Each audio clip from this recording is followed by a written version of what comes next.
What's up, everybody? We are working on the new Daily Driver 2000 GT today, and we are going to do lowering springs. So I got these off American Muscle. Never used them before. They're a German company, but a buddy of mine has used them, so we're gonna give them a try. This is the Volkland. I don't know how to really say it. They are so.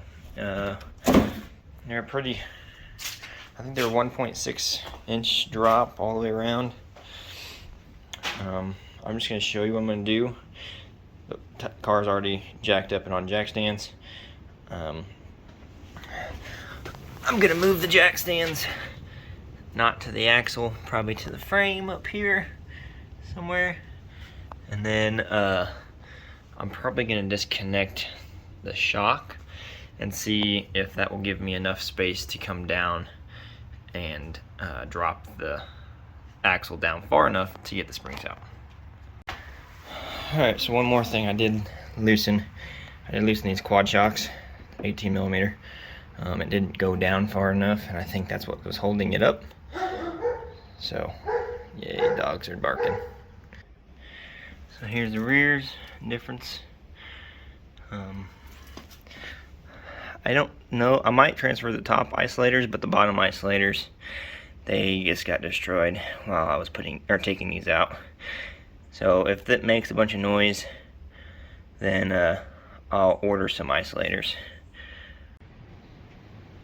So a little bonus footage for you all. I actually have these laying around. Some, I don't even know the brand, but upper control arms. So I'm going to, if the bolts are not stuck, I'll put these in, and while we're in there, kind of thing. So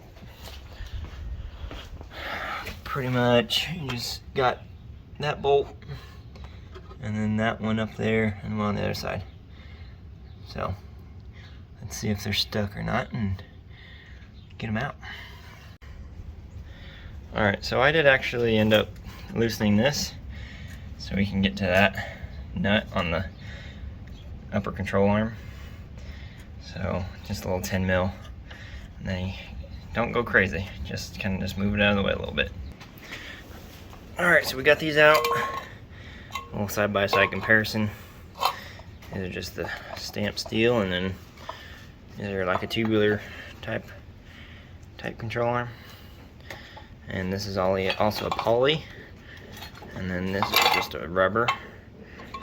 However, on the axle side, that one's still going to be rubber.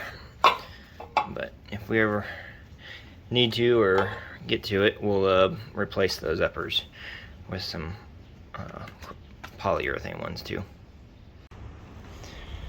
Okay, jumping ahead a little bit, we have the car turned around and show you everything that you need to take off. So I got the sway bar loose, the rack and pinion loose. I have these loose, but they're not on.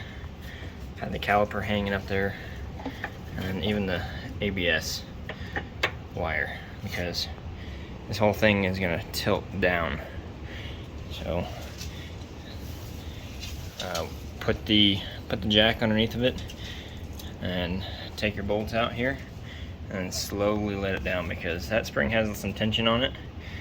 You don't want it to fling out at you. So there's this one thing you have to worry about on these 21, 22-year-old cars. It's rust. So I got a little treat for y'all. There you go.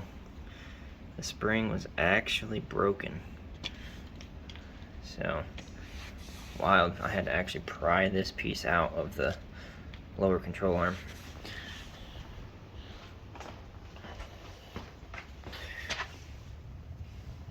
Pretty rusty in there, but unfortunately I don't know if I'm gonna be able to get this off without destroying it. It already destroyed it a little bit, so we're just going to run no isolator on the bottom, and if we need it, then I will go ahead and order it if it's too noisy or whatever.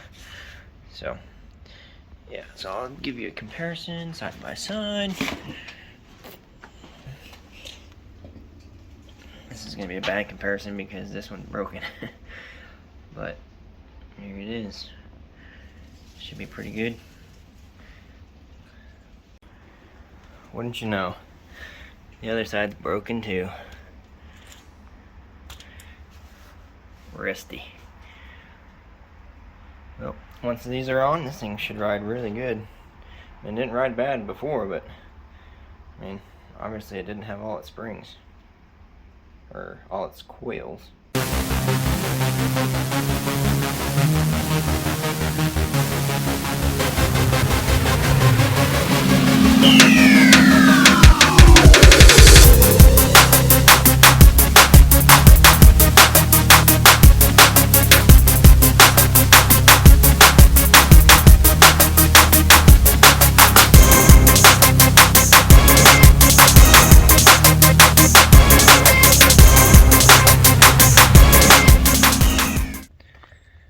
Alright guys, you saw it.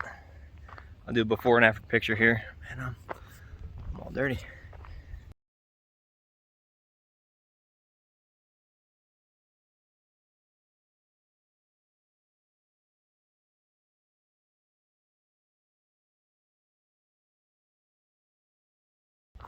She is sitting right. This is how they should have came from the factory. This thing looks so good now with how it's lowered. It's not crazy, and it's, you know, it's not too little. So alright, I think I'm just gonna go and drive it now. So that's a wrap for this video.